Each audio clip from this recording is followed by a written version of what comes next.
You can't convert people on your website if you don't get them to your website. And search engine optimization, or SEO, is one of the ways that you can increase traffic to your website. Get more people consuming the content, building trust, engaging with you, taking an action, whether that be make a donation, whether that be sign up for your newsletter, buy a ticket, whatever it might be.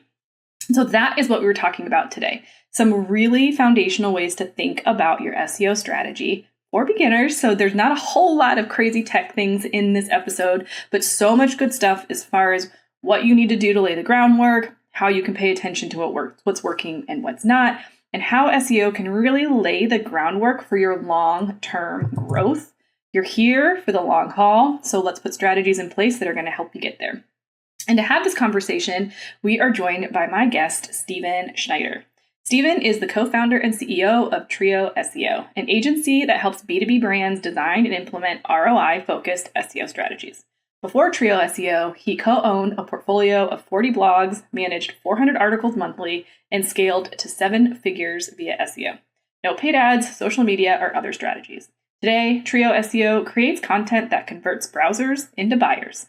Their team manages everything. The process is 100% hands-off for the founders and CMOs.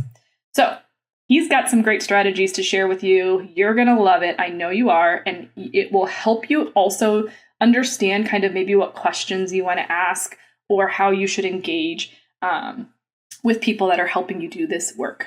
So let's jump into it. Before we do, it is brought to you by Do Good University.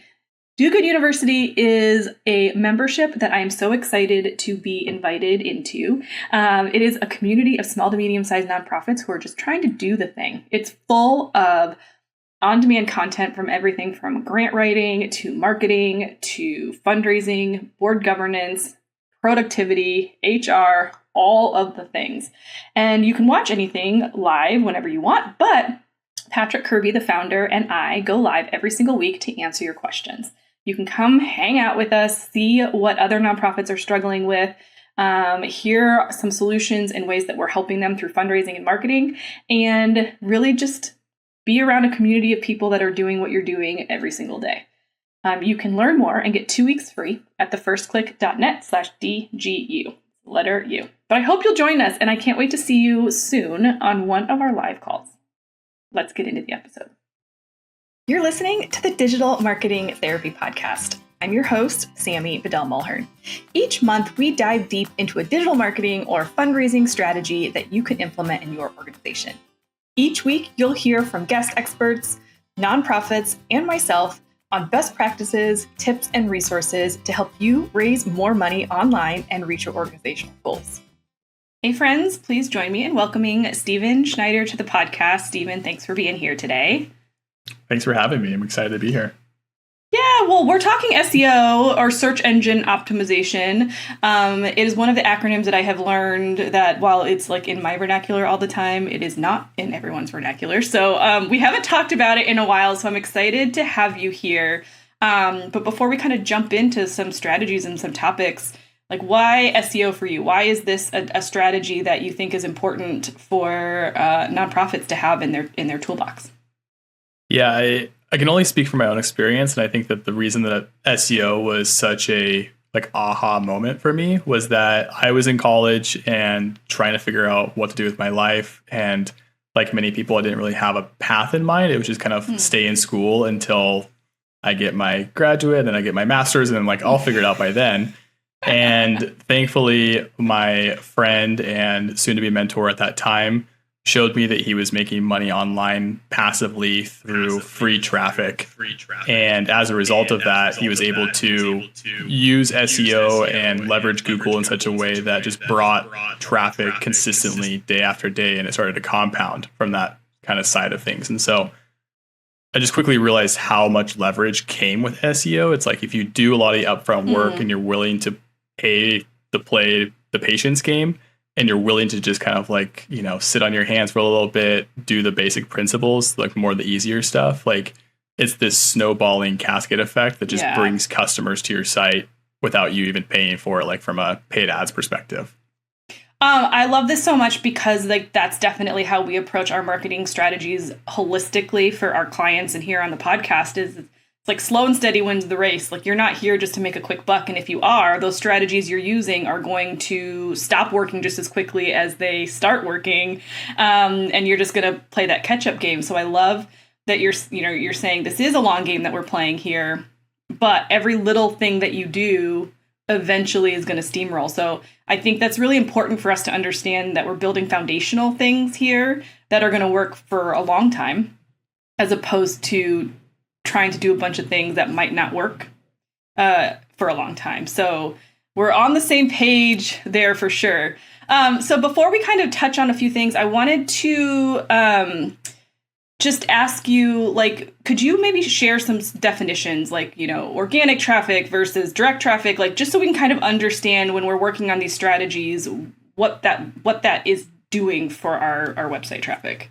Yeah, for sure. So direct traffic would be anybody that types in your brand or your direct name into the search bar, it just goes immediately to your website. So easy example is like if you're going to Amazon and you're just typing Amazon.com in your search bar, like that's a direct traffic source. The alternate to that would be organic, where if you're searching for the product, maybe it's like, maybe you're looking for like a new pair of hiking shoes and you're typing like hiking shoes for men size 10. And when you throw that into Google, you then be directed to an organic or a more natural placement that then would take you to Amazon. So it's those results that appear on the first page of Google that you see that don't have the little sponsored kind of tag next to it, which would be a PPC play. So these are what we call organic showcasings of ranks or rankings based on keywords and the keywords you type and how those two kind of connect. Yeah. Well, and I want to say too, like search is, and your website traffic is a numbers game, right? Like the more people you have coming to your site, the more likely you're going to have those conversions. Now, it's not as simple as that. Your website obviously has to have the right setup in order to convert customers or visitors once they're there. But, and we're not going to talk a lot about the Google Ad Grant, but I do always mention it whenever I can, because most people don't know that it exists truly. And as a nonprofit, you have an ability to have that top placement much faster with less money because you get $10,000 for free from Google Ads. Now, there's work that goes into it. We were talking about this before, that we both, Stephen and I, do not do PPC, paid ads. So it's a whole nother thing that you have to learn, but just it does give you that top placement. And you have that advantage that other businesses don't have. So just keep that in mind. There's other podcast episodes we'll link up that can talk more about that. But it is part of this overall strategy. So without getting too much into the weeds, could you maybe just talk a little bit about how you see like a paid approach working in conjunction with organic traffic, or like what types of things we might want to think about from the website side of things? Yeah. So the main thing is kind of like the PPC play or the paid ads approach is going to be your short-term quick result strategy. You're obviously paying for a spot in Google that's even higher than organic search. Like PPC, you get the immediate top thing, and then organic is displayed below that. So you're paying and trying to compete against others in your space, and that's going to come with a much quicker ROI or return on your investment for the keywords that you're bidding on.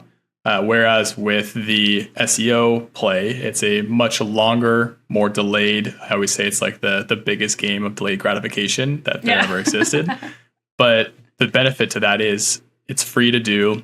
You can presumably create content on your site, optimize your site, all of these kind of DIY things that allow you to capture or work toward a top spot for a given keyword without paying for every single click or bid in that space. Like once you secure a top spot, you could easily live there for months without even changing anything on your site. So it's a really, really advantageous play that if you just work toward it and you kind of are patient, you kind of can capture a lot of that traffic for free. Yeah. Okay. So when we talk patient, this is the question I get all the time when we build a website. Well, when will I rank on the first page of Google? And I know you don't have the magic answer, but what are we looking at right now? Because I know the timeline, and I know there's a lot of things that come into play, but what are we talking about with patience? Like how long are we really going to have to kind of wait? And what types of things might we have to do in order to make sure we're continuing to build up higher in those rankings? Yeah. So if you build a website from scratch, say you go to WordPress or Squarespace tomorrow and click publish, you actually you're in this thing called Google Sandbox. It's kind of like this protected area based on Google's ranking parameters where you have to gain the trust and time in order to even start getting that SEO traffic. So brand new sites, I would expect anywhere from 6 to 9 months, depending on how well optimized it is. Like if you are a top SEO, you can probably get it ranking in 6 months. If you're very new to that world, I would expect 9 to 12 months, very realistically. The big thing that really determines how quickly you can rank based on what you're doing to your website is the domain age, like how old your website is. So if you're a 20-year-old, 30-year-old nonprofit, you have much more credibility in your space and much more trust with Google. And so changing something on your site is going to be quickly picked up on and easily shown to others. And then the other thing too is just how much authority you have in your space relative to your competitors. And so when I say authority, the best thing to think about is like how much trust or expertise you bring to the table. And that's just acquired through relationships and getting other people to vouch for you online. Yeah. And to get more specific, the vouching for you online is what would be considered a backlink, right? Like another website with good reputation, sharing your content and linking back to your website. I'm sure you've all gotten emails from people saying, hey, can we publish a blog on your website? Or like, will you add our links here? So like, there's lots of strategies there, but I love that. And what I also love about some of the things with good, strong SEO is that it is just what you should be doing anyway. You should be sharing authentic content. You should be sharing with people why you're trustworthy. That's how you're going to get more donations into. You should be building relationships with other organizations. People love collaborations. It also shows donors and the people you serve that you are here for the long haul, that you're going to do the right thing, that you're trustworthy. So like everything you're talking about, yes, is specific to the website, but is stuff that we should be just thinking about big picture with everything we're doing in our organization. No, absolutely. And that's kind of what I try to remind clients is that, nobody gets into business or starting a nonprofit in order to finish the race, so to speak, in 6 months or a year. And so anybody who's in a perspective of wanting to make a change long-term in their industry or space is usually attached to some sort of mental timeline that is in years, not weeks and days. Mm-hmm. And so developing that brand perspective and creating those connections and those allies in your space should be a natural part of just how you do business overall, like you said. And so I think that the more it's ingrained in kind of a natural part of your ongoing strategy, the less it feels like it's this SEO work. And the more it just becomes like, hey, I'm on this podcast talking about XYZ. Like if you publish this on your site and link to our website in the show notes, like that's a backlink per se, but it's not like I'm doing SEO strategy first. Correct. It's a very kind of like do a good thing. And that's kind of the reciprocal effect of that outcome. That's how I look at it. Yeah, you're here to provide value. I love that. Okay, so I know we're saying it's going to take, let's just say it's going to take us a year, which is actually a shorter timeline than what I expected you to say, but that's great. But how do we know that we're at least pushing the needle forward? Like, where do we get the information about how we're ranking? Because I know people's search is all different. So if I just go into Google and search for a brand, it's going to show up differently for me than it's going to show up for you based off location, based off of search history, all that good stuff. So how do we actually know that we're kind of pushing the needle forward in this process? Yeah, so I'll start by saying that if you are an established website, like you can probably see results in 90 days or maybe 6 months. So it's much quicker. And you can get all that data from Google Search Console and Google Analytics. They're free tools straight from the source of Google. And all you have to do is implement a piece of code essentially in your site, and it will just start communicating and give you all of that information. So you can look at what keywords are actually generating clicks to your site and where those people are going. Maybe it's to specific pages, etc. How many impressions, clicks, what regions people are coming from, whether they're on mobile or desktop. And so a lot of information is free, but when it comes to keyword research and trying to create a strategy first and then set out to accomplish that strategy. Tools like SEMrush, Ahrefs, like those are top tier tools. And so you can find that data and making, a legitimate strategy or use case for saying, hey, we want to go after this keyword. We want to connect with this sort of audience. And here's the type of content that it takes to succeed. And this is what they're expecting to get on the other side of that. So it's more or less trying to understand your ideal audience first and foremost, and then just meeting them where they're looking at and how you can kind of outshine your competitors in that same space. Well, and I think this is a really hard thing for people to understand too, is that when we're doing our work, we use our own words, we use our own jargon for what it is that we do. So we use terms SEO, I'll use terms like SEO or whatever with my clients and some of the members in our membership, and they get super confused because that's not what they would be searching, how do I rank higher in Google? They're not going to say, how would I do better SEO, right? Right. So I think the great part about that research, and maybe you can lend some other tips, is we have to remove ourselves from the situation.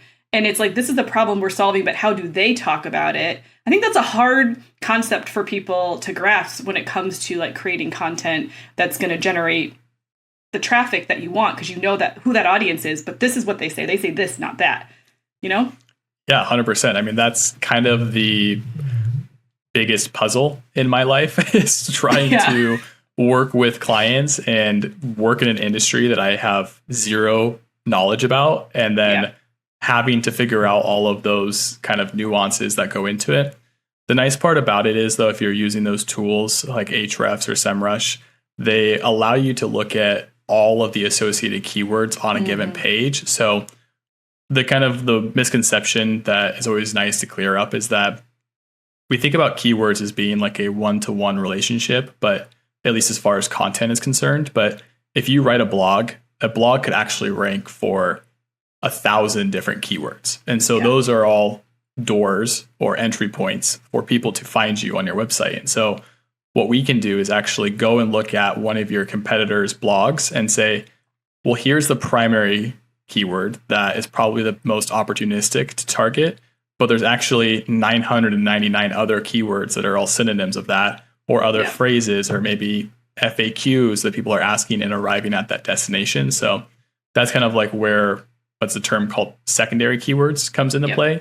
And so you're trying to figure out, okay, here's the overarching topic. What's everything that would fall into that conversation that we want to incorporate in that conversation as well? Mm-hmm. Yeah, no, I love that. Because I think when we're creating content without having a goal in mind, it gets tricky. So we have to kind of understand what that conversion is, and then how also, I guess, that would come into play, your secondary keywords, with also how, we're getting a little bit more technical here, but how you're linking your own content on your website. So having a good knowledge of these are the main keywords that we think are going to perform for us. These are the secondary ones. So as we create other pieces around that, we can kind of also take our visitors through that journey of getting more of the content that they need, that's very specific and value added. Yeah, I don't want to I don't think that I don't want to complicate things, but 9 times out of 10, if you just look at a competing article and you just Google what you want to rank for and say, hey, I think that it would make sense for us to connect with people who are searching for this, and you just do the legwork yourself as if you're that audience, and you go and look at an article and say, oh, it's interesting that they're adding this keyword into their heading, or they're talking about this, and just reverse engineer that process. Don't overthink it, and then create a piece of content yourself that is clear, concise, written in a conversational tone. Act as if you're almost having a conversation with somebody on the other side of it, and you're not trying to write it for a robot, and everything works out. It's not, there's a lot of technical hoops to jump through per se, but you can get really far without having to worry about that. Yeah. No, that's good. And I think what also always surprises me is when I go look at my analytics, some of the content that I write that I think is killer and everybody's going to love it. And then you go to your analytics and it's not ranking, but then something that you didn't necessarily think was amazing might be ranking really high. And so I think also paying attention to the content, your own individual analytics, and see what people are consuming and do more of that, regardless of if you think that's like the most impactful thing, because you want to get people there and then move them through. But if you don't get them there, then they can't get there in the first place. So like both sides of that coin are important for your strategy as you're kind of creating that content that's going to fuel. I mean, obviously everything still needs to be authentic, but like how often are you popping in to your analytics for those content ideas? Like how often are you managing that? I'm assuming quite often, but I think most people don't get into their analytics very often. Yeah, I mean, if you're not someone like me who's a big data nerd and this is all I do in my free time, you could probably check it once a month and be totally content. I think the more important thing, though, is that you are doing a little bit of upfront research to create content mindfully, because the most common pitfall that I see that is like the easiest thing to avoid is writing a blog because you think it's a good topic. And then kind of like what you said, it doesn't perform. And it's because no one's actually searching for that. And you're just kind of going off a gut feeling and vibe, where had you done, a little bit of research to know that like, oh, interesting. I didn't expect people to actually be asking about this. And then you just go after that. You're like, oh, this article is blowing up now because 300 people per month are searching for this. And so knowing where that story is being told and where demand is just avoids so many wasted efforts on everyone's end. It's so important because it also leaves a bad taste in your mouth from SEO. It's like, well, I wrote 100 blogs and nothing happened. It's like, but nobody was looking for those 100 topics. So I think we often feel the same about social media too. And, the algorithms, like, content you're sharing and what you think is going to hit and what's not going to hit. And then you feel like you're putting your effort in for nothing. But I think to your point, that foundational piece and then having the patience, like you said at the beginning, to trust the process. How important is consistency in this space currently? Like how often do we need to be adding new things to our website in order to continue to build that trust and that authority? I would say have some sort of content strategy that allows you to publish something on a routine basis every month, whether that be one blog or 5 blogs, whatever that looks like.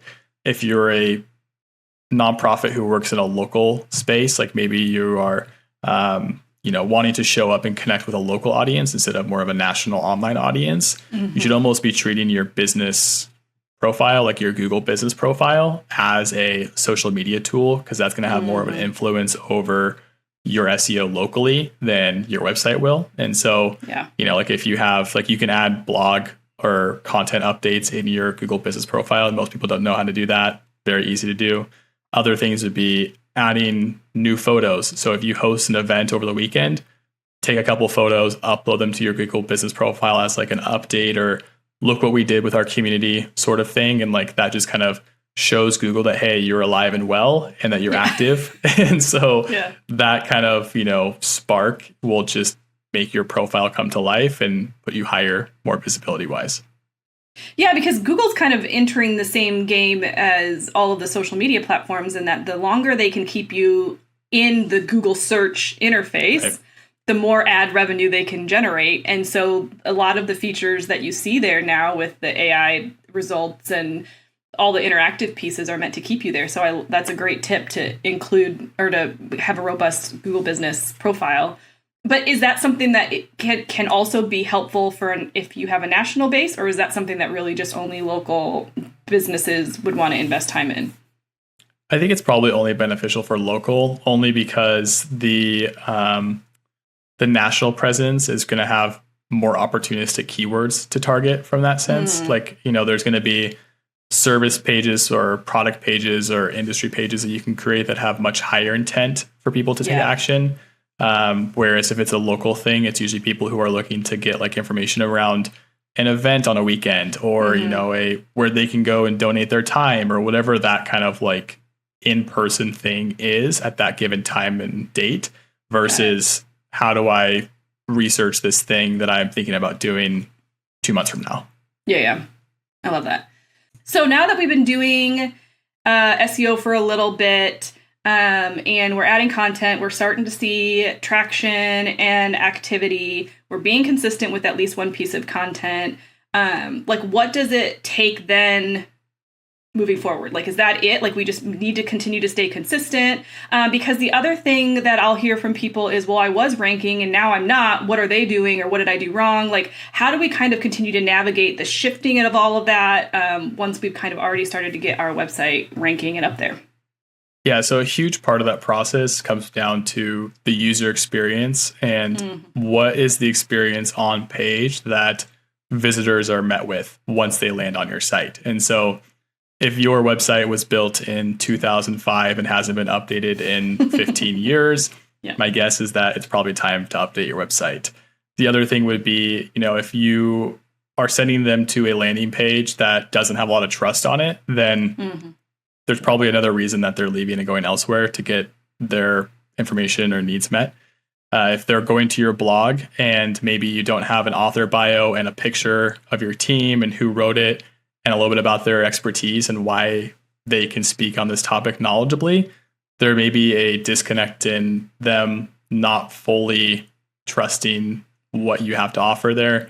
So all of those little nuances that we don't typically think about, but we also really think about it if we go to someone else's website and do the same exact thing in reverse. That's exactly how your visitors are kind of taking all that into consideration. And that's what determines whether they're going to take action or not. Yeah, well, and I think also not having an action for people to take. Right. Sometimes, like something as simple as that, we forget to put on there because we think they're just going to read our content and fall in love with it. And then that's it. That's easy. Don't know what to do. Right? if only. Okay. And so I guess the last thing that I kind of want to touch on is, yes, we're doing these blog pieces or content adding for organic search, but we don't want to just trust the process of that and just not promote it. Like, does promoting that content in other places also help kind of drive increased SEO for that? I mean, we don't just want to we put work into it. You don't just assume everybody's going to come to it. So sharing it in your email, sharing it on social media, all of those things is helpful to get it out there. But does that also then help give SEO visibility?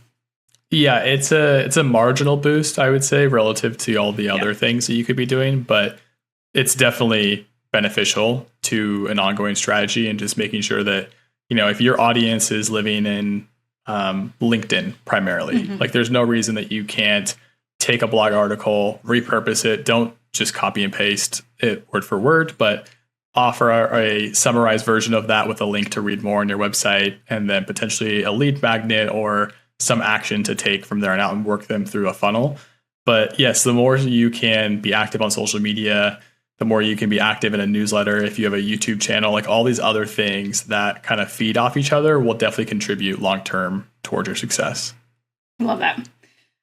Okay, well, as we wrap this up, Stephen, is there any kind of last words of wisdom, motivation? I mean, I feel like if you're listening to this, you might just kind of be like, okay, well, why would I do this as a strategy? It's going to take too long and I need results now. But trust Stephen, trust us. It works. But any kind of last words of wisdom you'd like to leave listeners?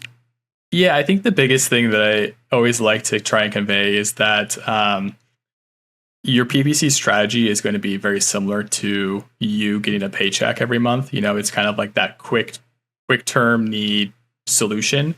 Whereas your SEO is almost like you investing in your retirement account at the end of the day. Like, it's something that you just need to do because you're going to look back and be like, dang it, I wish I would have done this so long ago, but I'm so happy that I did it. And so if you're doing that personally in your own life and that it's just the responsible thing to do, that's kind of how you should be thinking about a PPC strategy and an SEO strategy. Because when you look back in 5 years and you see all your competitors who are crushing it on Google, especially as things start to rank in ChatGPT and that becomes a really dominant search engine over the next couple of years, you're going to look back saying, dang it, I wish I would have started sooner. So playing that slow, patient game is hard to bear through, but it's very, very positive at the end of the road. Yeah, so good. Well, Stephen, thanks for your time and sharing all of these strategies, many that you all can implement now. They aren't, crazy. But Stephen, if people want to connect with you and learn more about you, how do they do that? Yeah, you can find me on LinkedIn. I'm super active there. I post daily content. You can also Google Trio SEO, TRIO.SEO.com, plus my name or one or the other. I always joke that if you can't find me on Google, I'm doing my job wrong. So you should be able to track me down. That's true.